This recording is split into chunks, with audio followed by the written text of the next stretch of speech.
मंत्री सम्राट चौधरी चुनाव के लिए अयोग्य हैं, ऐसा हैदराबाद के एक निवासी का मानना था। इसको लेकर अब सुप्रीम कोर्ट ने बड़ा फैसला सुना दिया है।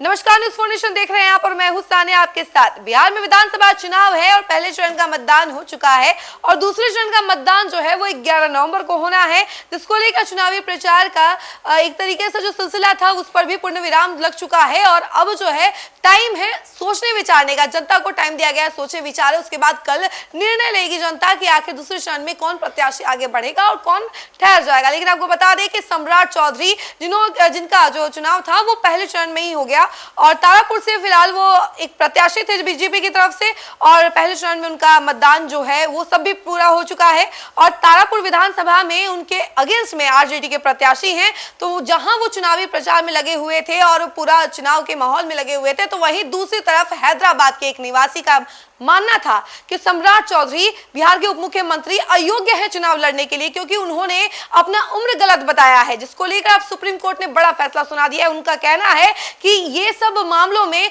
कोर्ट का वक्त जाया ना किया जाए। 2 बेंचों ने इस पर बातचीत की और उसके बाद फैसला सुनाया गया और इसको लेकर और क्या कुछ कहना है सुप्रीम कोर्ट का, उसके बारे में हम जरा आपको विस्तार से बताते हैं।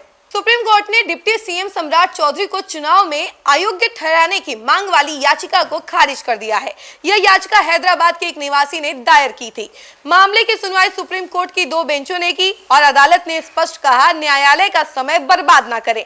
याचिका में कहा गया, सम्राट चौधरी ने उम्मीदवार के तौर पर गलत डेट ऑफ बर्थ यानी कि गलत उम्र बताया है और साथ कई हलफनामे दायर किए हैं, जिनमें 1995 में आपराधिक कार्यवाही के लिए 15 साल का नाबालिग होने का दावा करना, जबकि 1999 के चुनाव के लिए 25 साल से अधिक उम्र का दावा करना और बाद में 2020 और 2025 के चुनावी हलफनामों में गलत उम्र बताया गया है। याचिका में उनका नामांकन रद्द करने और एफआईआर दर्ज करने और निर्वाचन आयोग को जांच के निर्देश देने की मांग की गई थी।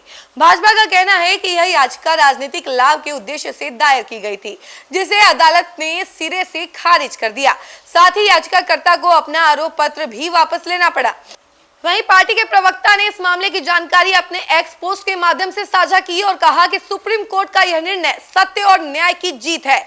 पटना के कोतवाली थाना क्षेत्र में नीतीश कुमार के पोस्टर लगे हैं। पोस्टर में लिखा है कि 25 से 30 फिर से नीतीश। इसके साथ ही जनता दल यूनाइटेड ने सोमवार को सोशल मीडिया एक्स पर कई पोस्ट कर दावा किया कि बिहार में फिर से एनडीए की सरकार बनने जा रही है। एक पोस्ट में लिखा गया कि बस अब 4 दिनों का इंतजार है, फिर से आ रही है नीतीश जी की सरकार।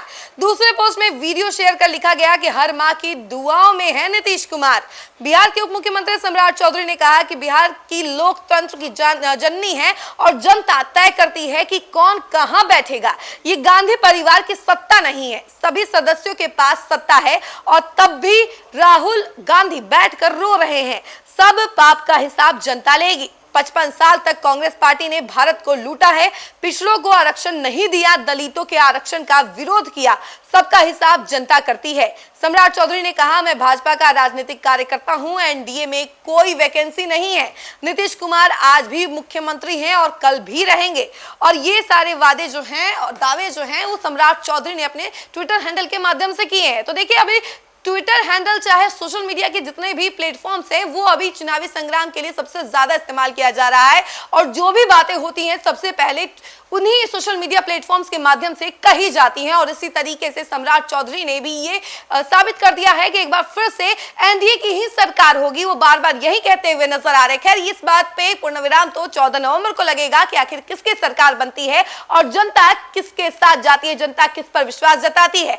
लेकिन उससे पहले ये जो बड़ा फैसला आया है ये कहीं ना कहीं सम्राट चौधरी के लिए शांति भरी एक संदेश भी हो सकता है, क्योंकि कहीं ना कहीं इसकी वजह से सम्राट चौधरी भी टेंशन में होंगे कि आखिर इस बात को लेकर सुप्रीम कोर्ट क्या फैसला करती है। लेकिन इस पर फैसला हो गया है और याचिका खारिज कर दी गई है। इस खबर को लेकर आपकी क्या राय है, कमेंट सेक्शन में जरूर बताइएगा और देखते रहिए न्यूज़ 4 नेशन। धन्यवाद। सूरज की पहली किरण के साथ जाग उठा बिहार, हर मत बने नई उम्मीद, हर कदम जिम्मेदारी। न्यूज़ 4 नेशन की अपील, 6 और 11 नवंबर को घर से निकलें, वोट करें और अपने भाग्य विधाता खुद बने।